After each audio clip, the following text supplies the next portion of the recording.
All right, everybody find their worksheet too? Are you? Yes. Why did you need me to talk about something? Oh no, I just. Oh, yes, thank you for reminding me. All right, so let's see. I think this is just what we started yesterday, right? Reciprocal functions here at the top. So we've already talked about this. This just shows two sides, and so you would have to find the hypotenuse by Pythagorean theorem. Someone asked me yesterday, how do you know if you add or subtract when you're doing Pythagorean theorem? Is everybody good with that idea? That the hypotenuse squared is equal to the legs squared, the sum of the legs squared, so you know whether you're supposed to be adding or subtracting, right? All right, so this one is a disgusting 3 square roots of 26 on the hypotenuse. So then they go through all of these lovely functions and rationalize denominators. Yeah, okay, moving on. I'm sure we'll hit one that's got a radical anyway, but anybody do that one real fast? To find the hypotenuse, you do what? Yep. So square root of 125, which is gonna be 25 times 5, I think. What's the square root of 25? 5. So we're right what? 5. Yeah, 5 square roots of 5. Lovely. Okay. Now, if we're supposed to do all 6 functions, we have sine, cosine, tangent. All right, what is the sine? From theta down here, we need what? Yes, opposite over hypotenuse. Okay. Can I reduce before I rationalize? Would that be all right with everybody? The 5 and the 10 that aren't underneath radicals could just become 2 over the square root of 5. Everybody okay? And then to rationalize, we have to multiply by square root of 5 over square root of 5, which becomes 2 square roots of 5 over 5. Anybody lost? Did enough of that before? Okay. Cosine is adjacent over hypotenuse, so we get 5 over 5 square roots of 5. If we simplify those 5s out there, we get 1 over square root of 5, which would just be square root of 5 over 5 when we rationalize. Am I going too fast?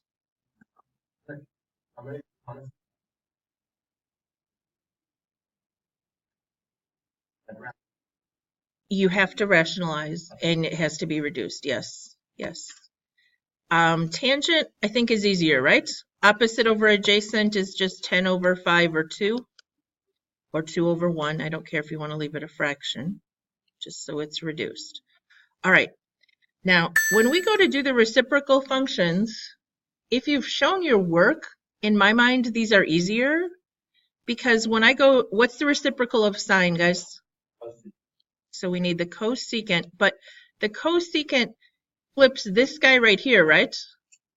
If I don't go from this rationalized one, if I go from the first one, so it's hypotenuse over opposite, doesn't that make it really easy? Okay, I just get square root of 5 over 2, right? Anybody lost? I just didn't want to, if you flip this over and then have to re-rationalize it, it's miserable. All right, what's the reciprocal of cosine? Yes.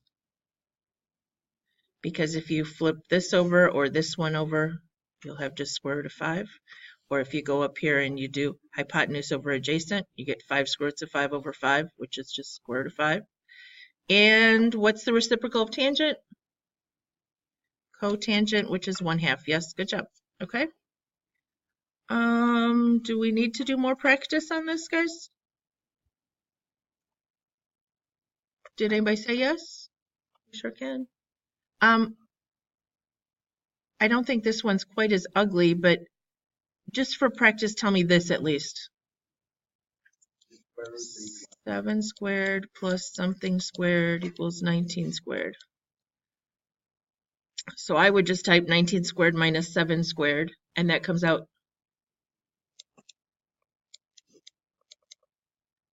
So what goes into 312?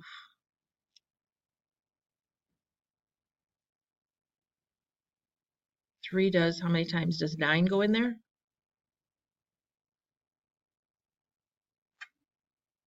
How many times does 3 go in? So does 4 go in? Okay, does 16 go in? Okay, so it's just 4 and 78. 78 is 2 times 39, which are prime. Okay, so 2 square roots of 78. All right, I'm going with that's disgusting. We're done. Are we good? I'll be honest, I don't think on the quiz there's a problem where you have to do all 6 functions. I asked for specific ones just because it's a pain in the neck to do all 6. That makes sense? All right. Now we are going to talk about exact values with given one value. And I don't know if we need, I think these are all just positive. So we're assuming quadrant 1 angles because we're not doing on the unit circle or the coordinate plane yet. So if the sine is 3/7, we just know opposite and hypotenuse. Does that make sense, guys? I always draw these. It is possible to use the sine squared plus cosine squared equals 1 and not draw them, but that doesn't make sense to me. I like to understand what I'm doing here. So if I have 7 squared as the hypotenuse, and I'm missing another leg, so this would be 49 minus 9 is 40. So that would be square root of 4 and square root of 10, or 2 square roots of 10. Did I do that right? Did I skip too many steps for anybody? Okay, so what am I supposed to be finding? The other 5 functions, right? Cosine would be what? Opposite over, no, cosine is adjacent over hypotenuse. 2 square roots of 10 over 7. And tangent, anybody? Opposite over adjacent. Okay. Yuck. 3 square roots of 10 over what? Yeah. Because square root of 10 times square root of 10 is 10 times that 2 is 20. And that doesn't reduce. You can't reduce the 10 and 20 because one's in the radical and one's not. Are we good? All right. What about their reciprocals? Real quick, what's the reciprocal of sine? Okay, but what function? Cosecant. The reciprocal of cosine? Secant.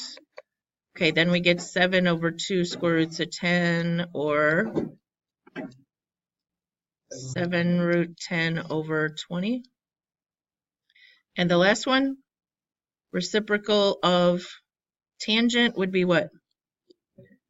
Cotangent. And if we flip it from the very first there, we'd have 2 root 10 over 3. Thank you. Yes, he's here. Kayvon, this is for you. Please come get it before I lose it on my desk. Did you have a pass? She who? She didn't give you a pass? Okay. I'm not gonna write you attention, but I don't know why she wouldn't get the pass. Everybody good? No, you're good. All right. I don't know if we need to do all these. Can we just get as far as drawing it and be good from there, maybe? Secant would be what? Yeah, this is the flip of cosine. So if we wanted to do cosine real fast, we'd have 5/8, right? So that means adjacent over hypotenuse. So we're looking for a leg. So we have x squared plus the other leg squared equals hypotenuse squared. 64 minus 25. Anybody? Okay, so square root of 39. That's not going anywhere, right? 3 times 13 prime, nothing happens. Okay. Could you do the rest if you had to? Does anybody need me to do the other 4? Okay. What are we doing here? Oh, it says to solve a right triangle means to find the measure of all the angles and sides in the triangle. Okay. So we did these yesterday, but we only found certain missing pieces. So just be aware that if it said in the homework to solve the whole triangle, do you need me to do one? What does this have? I can't even see that. Is that 20 and 35? Yeah.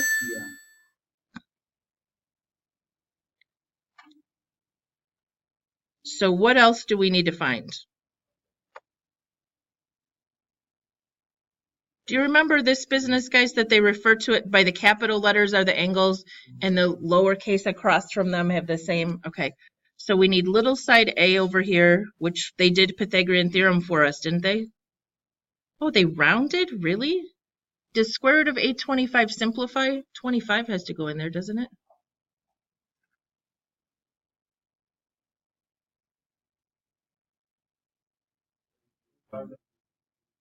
Oh, but it says we can just use nearest tenth. All right. Anyway, so they did Pythagorean theorem and they got about 28.7 here for side A. And then we'd have to find the 2 missing angles, as we know this one's 90. Now, I don't want to use this rounded 28.7. So if I'm finding angle A, which function could I use that won't use that 28.7? That just uses the 20 and 35. This would be adjacent if I'm looking for A, right? If I'm looking for A here, this would be adjacent and hypotenuse. So I could do, I'm looking for an angle, inverse cosine 20 over 35. What mode should we be in? Degrees, and that's where they got this 55. They rounded to the nearest degree. Can anybody tell me to the 10th, maybe? 55.2. Now, if we wanted to find B, what would actually be the fastest way, probably? You could do inverse sine of 20 over 35, or you could just do 90 minus 55.2 because the triangle has to add up to 180. So they have 35, but I'm thinking it's really 34.8-ish if we do tenths. Anybody do it that way? All right. Does that help? I just wanted to do one where you have to solve for the whole triangle. Everybody remembers how to do that now? All right. There are application questions you need to be good at. This is probably the hardest part of this review for some. Angle of elevation and depression are always from a horizontal line. Does everybody know what a horizontal line is? Because I get all kinds of people who tell me, okay, we're going to lean the ladder against the house and the angle of elevation is going to be here. That's not horizontal line, guys. Neither that one nor that one is horizontal. Okay, it has to be the horizontal, which is across, and here would be the angle of elevation. Or the angle of depression is when you are high and looking down. The important thing is, if here's the ground and we're talking about something up here, we'll pretend that makes a right angle, okay? The angle of elevation and the angle of depression are what? Equal, because does anybody remember the geometry term?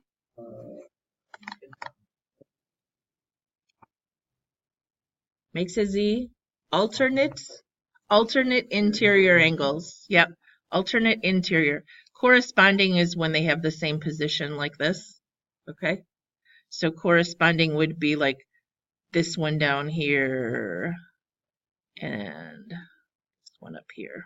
Let's be corresponding. These are called alternate interior. Okay, so nobody has a question about angle of elevation and depression? Just gonna remember that it's always with the horizontal line. So number 5, you have this, yes? Leaning Tower of Pisa is about 55.9 meters tall and is leaning, so it is only about 55 meters from the ground. At what angle is the tower leaning? Okay, so how do you want me to draw this? The top of the tower is how far above the ground? 55 meters above the ground, right?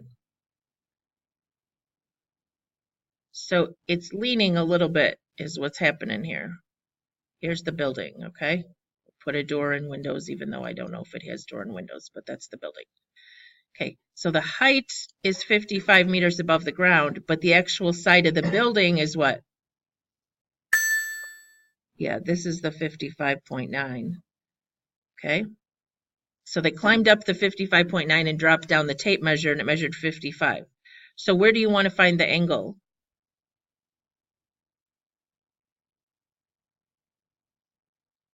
If you ask me what it's leaning, I would say down here because it's somewhere close to 90, right? You want it to be 90, but it's not. So let's find that angle with the ground right there. So we need opposite, hypotenuse. If I exaggerate the picture, guys, this is the 55.9, this is the 55, and we want this angle. So opposite and hypotenuse is sine, and we're looking for an angle.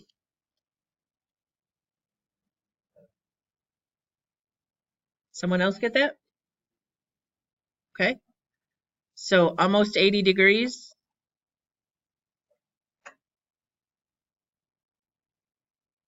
I don't think I'd put it on there quite like that because it's not really very clear which angle they're looking for, right?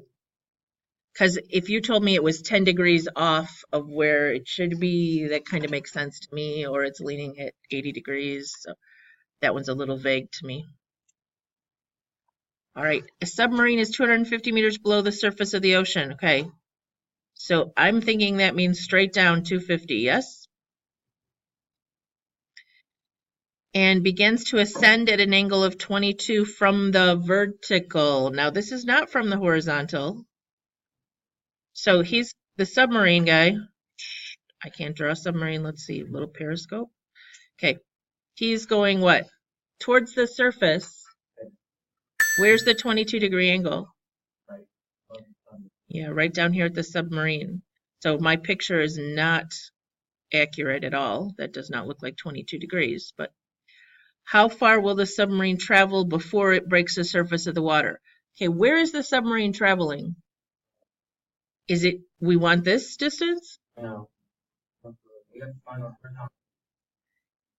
Is it the horizontal or the hypotenuse? That's the question. Which path is the submarine actually traveling, though? It says, how far will it travel? So I'm thinking we want this because the submarine is going here, right? That's the worst submarine ever. Okay, so he's traveling this way. So we want that.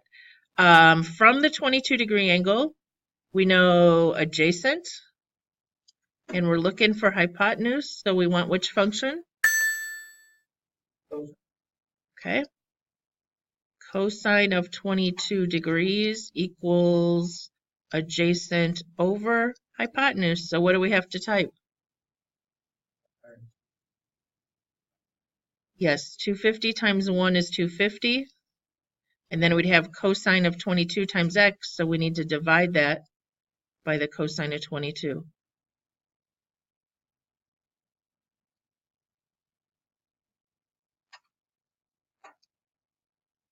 Anybody else getting that? Is that a reasonable answer? Yeah. Because it should be what? Yeah, it should be more than 250 meters. Mine made it look like it was going to be a whole lot more, but it's actually going up much more steeply than I made it, right? Number 7, a 30-foot ladder leaning against the side of a house makes a 70.1 degree angle with the ground. Could that angle have another name? Could also be the angle of elevation, right? Of the ladder? Because it's with the ground, it's with the horizontal line. Guys, I cannot tell you, I get geometry students who do this, okay? They draw their ladder and then they say 30 feet. The 30 feet is the ladder, that's the hypotenuse, right? No one's going to do that wrong? I'm confident you got this. Okay. What are we supposed to figure out? How far up the side of the house it will reach? So which function do we need there? Sine. From this angle, we need opposite when we know hypotenuse. So that sounds good to me. Multiplying or dividing this time? Yeah, just 30 times the sine of 70.1. What did you get, Maura? Oh, you knew you were multiplying, but you didn't. What did you get, Kayvon? Someone else get that? What mode should we be in? Degrees, because the angle was degrees, right? What is the horizontal distance between the bottom of the ladder and the house? So we need what? Oh, yeah, we're looking for x down here. So if we want to use the given information, I mean, in theory, you could do Pythagorean theorem, but if you want to use the given information, you could say the cosine of 70.1 is adjacent over hypotenuse. And then multiply that and get what?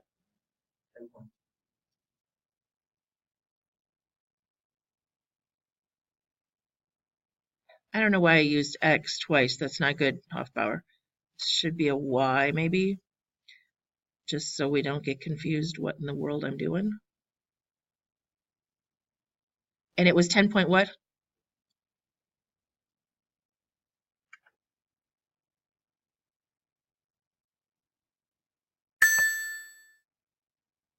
Everybody good? My notes are messy. Sorry. Person sitting 100 feet from the bottom of cliff notices a tower on the top of the cliff. The angle of elevation to the top of the cliff is 30 degrees and the angle of elevation to the top of the tower is 58. How tall is the tower? Okay. I'm going to start over here so I can draw bigger. So the guy's looking up from the ground and he only has to look up 30 degrees to see the bottom of the tower. And he has to look up from the ground 58 degrees to see the top of the tower. Okay.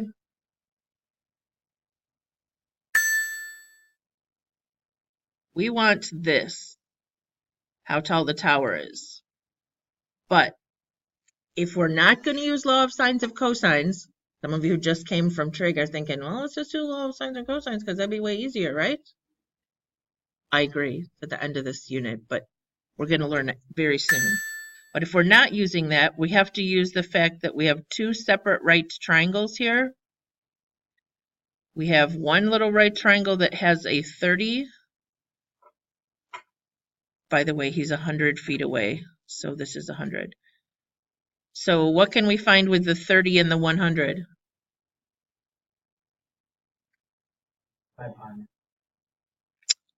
We could. Yeah, I think we want to find the height of the cliff here, right? And then what can we use with the 100 and the 58? That's going to give us, yes, the total. And then how are we going to find the tower? Subtract, yeah.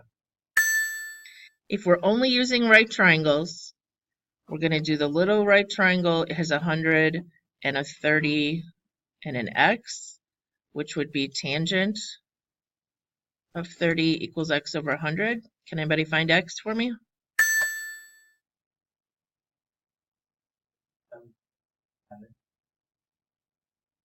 Everybody agreeing? Was this meters or feet? It was feet? Okay. And then if we use the bigger all the way down, this is now 58 degrees. And this is still 100 and we're finding y. This time we're using tangent of 58 equals y over 100. And we get y is what? 100. Even? No, 20. Okay, yeah. So the tower is the difference in between those two. So 160 minus 57.7, 102.3, 103.3. Someone help me. 102.3, right?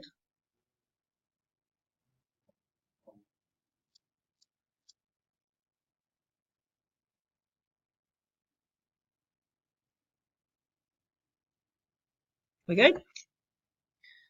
All right. So you now should be prepared to finish these problems if you didn't already do those. Okay, we hadn't done any applications. This was yesterday's assignment. Now today, I am going to continue on with worksheet 5. And we've already talked about some of this. Yesterday we talked about that an angle is positive measure means it's moving around in a counterclockwise way. Okay. We measure angles from an initial side or a beginning side at the positive x-axis. The terminal side means where it ends. Anybody lost? Okay. This might be new to some of you.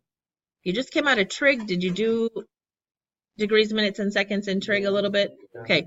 But if you had honors algebra 2 last year, you probably didn't talk about degrees, minutes, and seconds. Okay. Just like an hour can be broken into minutes and seconds, they use the same labels for degrees. So degrees, 1 degree is equal to 60 minutes. And that notation is like, just to confuse you even more, it's 60 minutes, like feet. Okay? And 1 minute can be broken down into 60 seconds. And the notation for that would be 1 minute equals 60. And then it's like inches, just make it difficult. Now, your calculator actually does this for you, so I'm not going to spend a huge amount of time on this.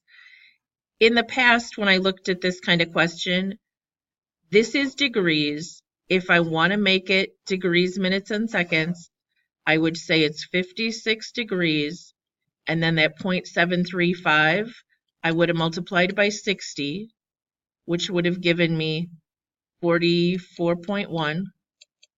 And then I would have said, well, that's 44 whole minutes. And then I would have taken the 0.1 times 60 again, and that would have given me 66, seconds. But our calculator will do this for you. If you put in the decimal on your home screen,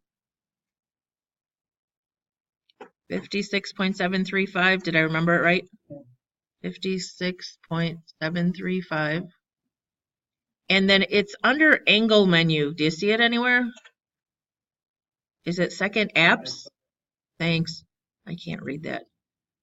And then what we want is degrees, minutes, and seconds. So we go down here to number 4 and then just change it into degrees, minutes, and seconds.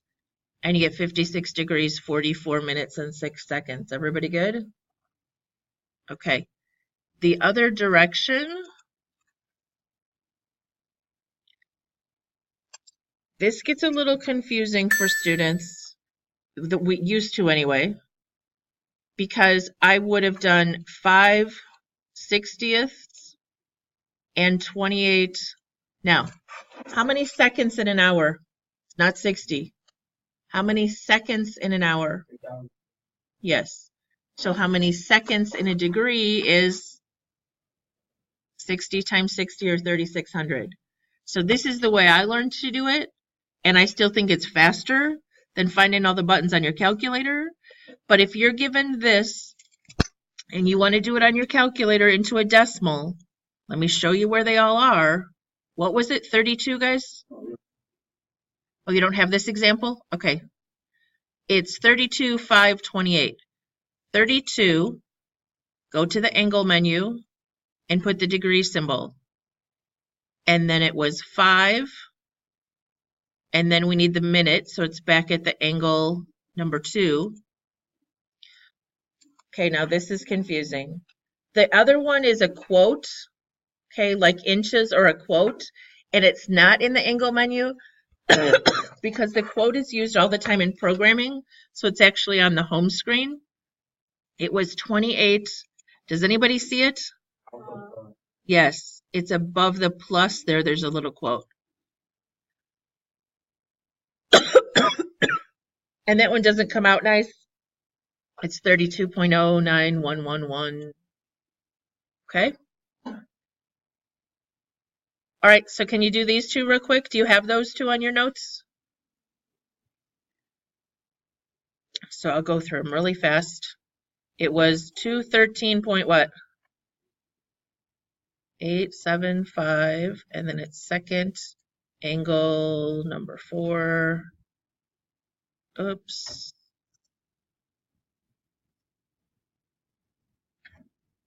Okay. And then the other one is 58, 56, and 7. Was that right? 80. Oh, okay. I used to put this on. 89. And then 56.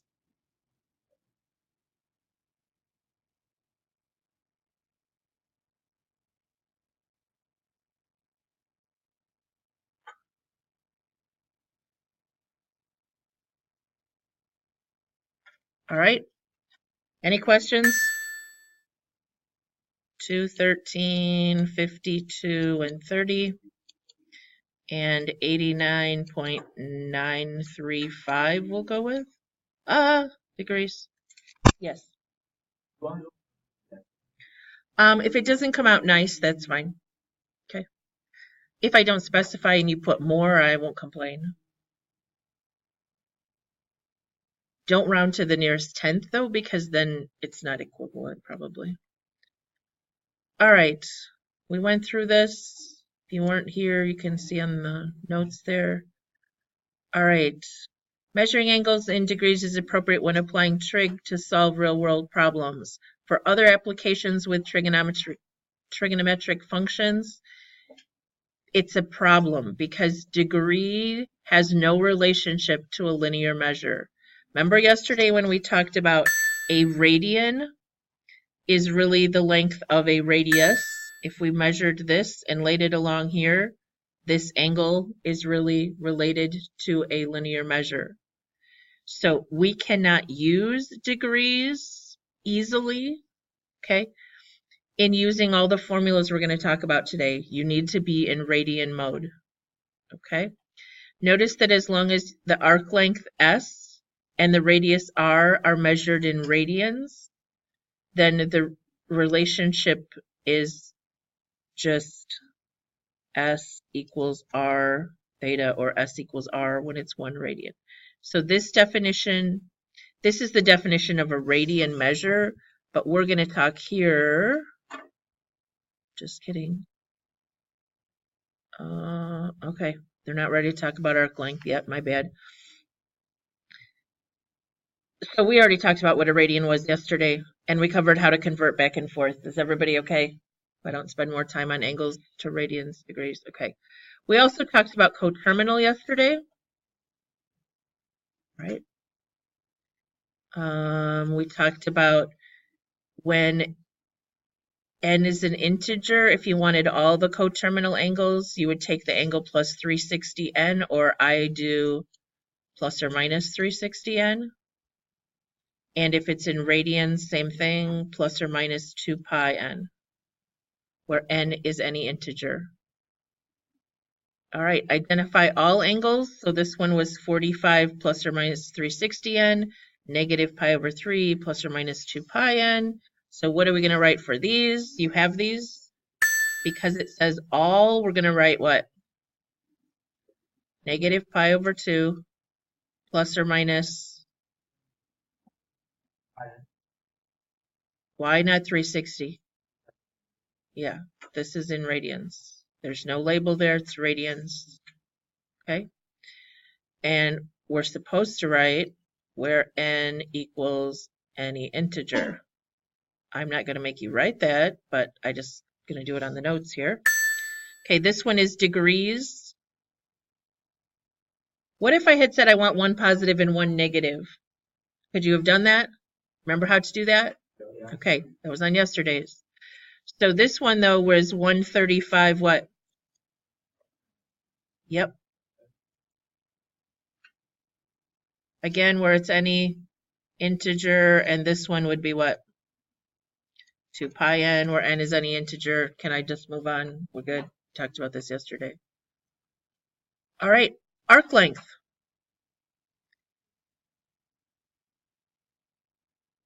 If theta is not 1 radian, we can multiply by the radius to find the arc length, as long as the angle is measured in radians. So arc length, guys, you need to know what arc length means. It means the distance along here in some kind of linear units. Feet, centimeters, miles, inches, whatever it is, okay? Kilometers. The arc length is given by this formula. The rate if something is spinning or turning, okay, then we need an angular or linear speed. So if not only we want to know how far it is, but if we know a time, we can measure how fast it's moving along the edge. The formula for arc length can be used to talk about circular motion. The rate at which it moves along the path is called the linear speed. So linear speed, guys, is how fast something is traveling along here. Linear speed is V, this funny looking V. Your worksheet just really has V. And the definition is that it has to be measured in distance per time. So give me some examples of what labels could be. Give me distance. Feet. Okay. What's a time? Okay. One more example. Give me a metric distance. Okay. And a different time than seconds. Okay. It's got to be something like that. Now, there are formulas, but I never use the formulas. I just use the kind of label it should have. All right. Angular speed, on the other hand, is how fast this angle in here is changing. And angular speed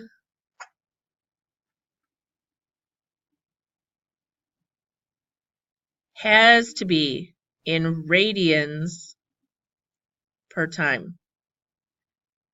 So it could be radians per minute, radians per second, etc., but it's got to be radians per time.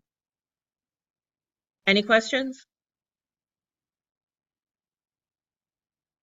Great. Did you write these down already, or do I need to go back? This was like centimeters per minute or feet per second, or this would be radians per minute or radians per hour or whatever it is. Okay?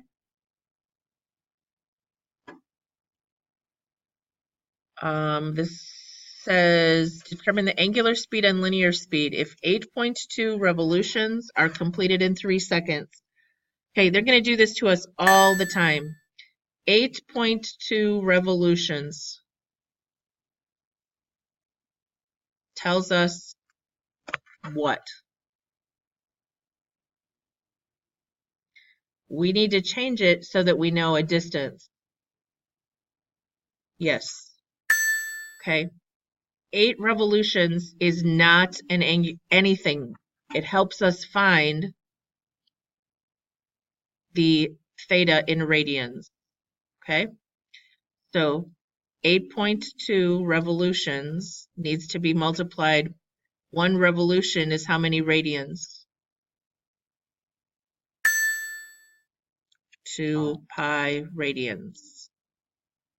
Okay, revolutions cancel, and now I have, what would that be, 16.4 pi radians. Now I have an angle in theta. Anytime they give you revolutions, they're trying to help you find the angle, but you do not know it yet. All right, if that is done in 3 seconds, can I find an angular speed? The angular speed, what did I just say? The angular speed has to be measured in radians per time. So 16.4 pi over, how much time did this say it took? 3 seconds. So can I just have a decimal for that, guys? Maybe, 17.7. and that would be radians per, this 3 was seconds, right? Okay, that's the angular velocity. And then it says the distance from the center is 7 centimeters. So if I know that the angular velocity is 17.17 radians per second, if I just multiply that by a distance, which is 7 centimeters, I'll get the linear velocity. The relationship is angular velocity times the radius will give us a linear velocity. How does that happen? I like to say radians are magic. They can just disappear because radians don't really have a label, right? So this just goes away. So what was this whole decimal times 7? Anybody have that for me? One more time. And what's my label now? Centimeters per second. And that's the linear speed. Okay, this one was the angular. Is that all worked out for you on your paper already? Yeah. Okay. So let's practice with these. Ew, I don't like this question. Find the rotation in revolutions per minute. Let's just do one of these. Which one do you want to do? 6 looks harder to somebody? Okay. So right now I have 4 pi over 3 radians per hour. They want it in revolutions per minute. Well, how do you change radians to revolutions? Let's do a little dimensional analysis here, and I should write it this way then. Okay. Radians, to get rid of radians, I know radians are, yeah, but where's the 2 pi go half hour? They are the radians, right? 2 pi radians is equivalent to 1 revolution. And I need hours to minutes they want.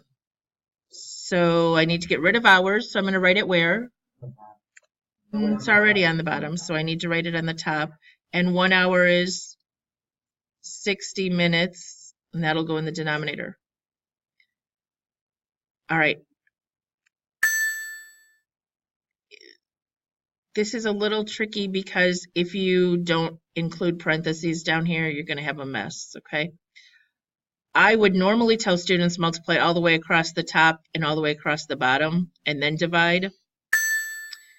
So radians cancel and hours cancel. And on the top, I have 4 pi revolutions.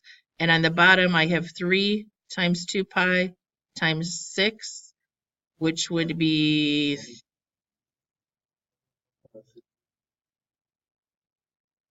what? 60. Did I say it wrong? 6. Okay, 60 times 2 pi times 3 is 360 pi, right? And that's minutes. So this is going to divide out, and I get 1 over 90 or point something. I'm just going to leave it 1 over 90 revolutions per minute, which is abbreviated RPM. Okay. You need to make sure that you get done through page 227, and then we'll continue on with this tomorrow. You can start on the next book page